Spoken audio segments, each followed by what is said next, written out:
Hey there, it's Rachel from All About Planners. In this video I'm doing a review of the Live Whale planner. So, full disclaimer, I was sent these planners for free in exchange for this review, but I was going to get them anyway because they are super functional layouts. So there's two different versions. There's the daily planner, which is what I'm going to review in this video, and then there's also the weekly planner format. So, just because it'd be a bit long, I'm just going to split them into two. Let's have a look at the daily. In terms of the dimensions, it is about 6 inches wide by approximately 8.5 inches high. So a lot smaller and more portable than most of the planners these days, which tend to be 6 by 9. The cover is like a hardcover, only it feels soft, kind of like leather. It's still quite sturdy though. Overall impression is that this is quite plain. I do prefer when there's something on it, like even just the year or, you know, something printed on the front cover.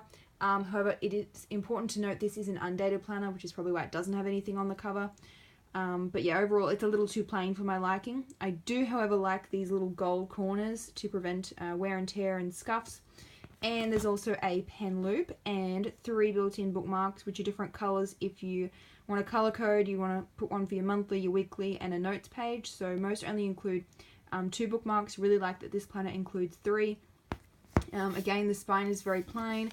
It is about, I'd say, 1 inch thick, so it is quite heavy because of that. But you do have the daily planning pages, and then there's goal setting, and there's also a few weekly pages in here as well. So let's have a look inside.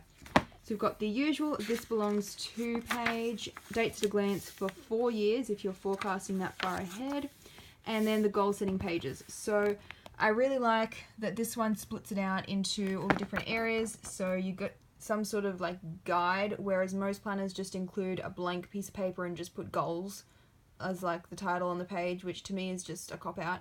So at least this one has proper goal setting pages and lined writing space. One thing that I did notice when I was looking through these planners is that the line spacing is quite small. So if you have large handwriting, this might not be a good fit for you because it's a smaller page size. It's about A5. And then the line spacing again is small, so keep that in mind. We've got roll, and then mind map, vision board, and then a brain dump, which is lined, which is good. Wish the other pages were lined that I just gone through, but anyway. Okay, so we've got these nice quotes on the like divider pages, and then you've got a few.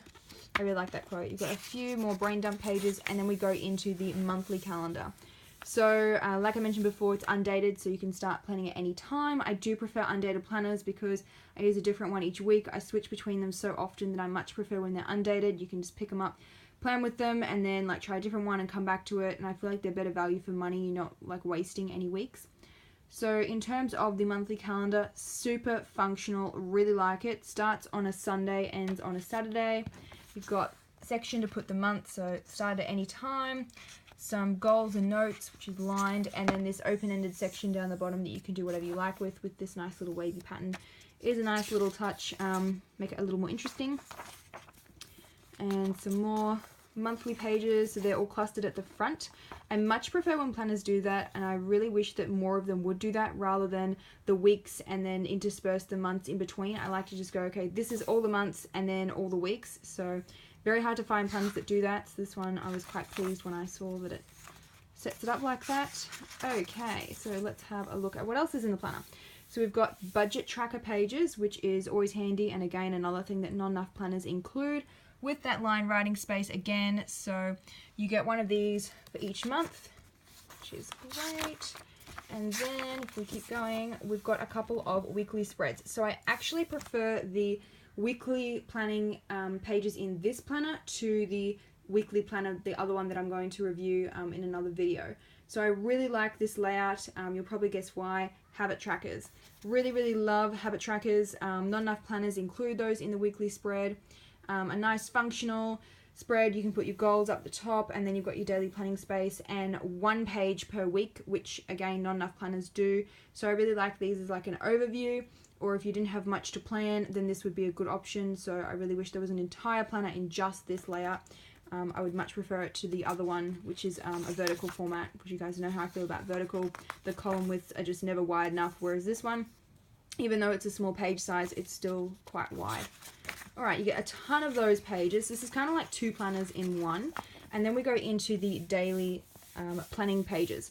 So instead of just 1 page per day, this one you get 2 pages per day, which gives you lots of room to write. And if you're like me and you like customizing planners to suit your needs, I'm actually going to turn this into a weekly planner. So I'm going to make this like my pre-planning the week section, and then I'm going to make these into giant checklists.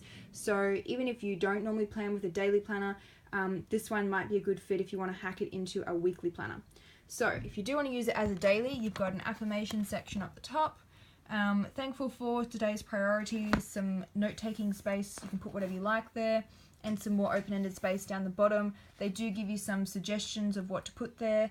If you're using this as a weekly planner, you could always turn that into a habit tracking space.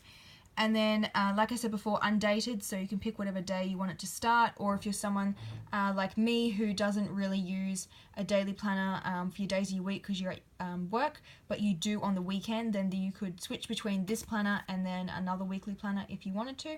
So you've got the schedule, which starts at 6 a.m. right through until 9 p.m. The to-do list, which has plenty of space to write because the dots are on like every second line, or you could always add your own if you just wanted shorter tasks. And then we've got the meal planning section, including snack. Not many planners include the snack, so I really like that. And then this one has more accountability sections for tracking your goals. So you can do a countdown, which also motivates you, because I find if I don't have a deadline, then like nothing gets done.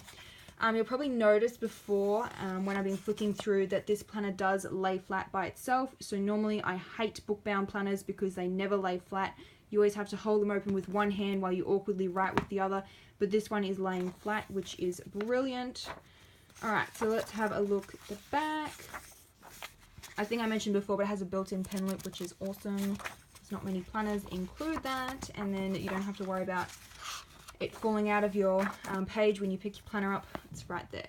Okay, so we've got lots of note-taking space. Now the line spacing for these notes pages is larger than the actual like planning space in the planner, which to me is kind of odd.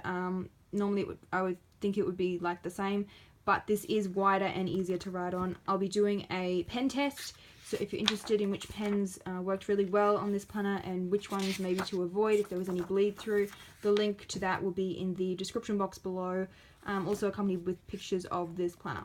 So it has a built-in pocket folder at the back, which is pretty roomy, and then you've got the elastic band to keep everything closed, so you could close the entire planner with the band like how you normally would. Or the other thing that you can do with these elastic bands is leave them like this, and then if you needed a little bit of extra space, slip a little notebook and keep it like under here to keep it all together. It's another way to use them.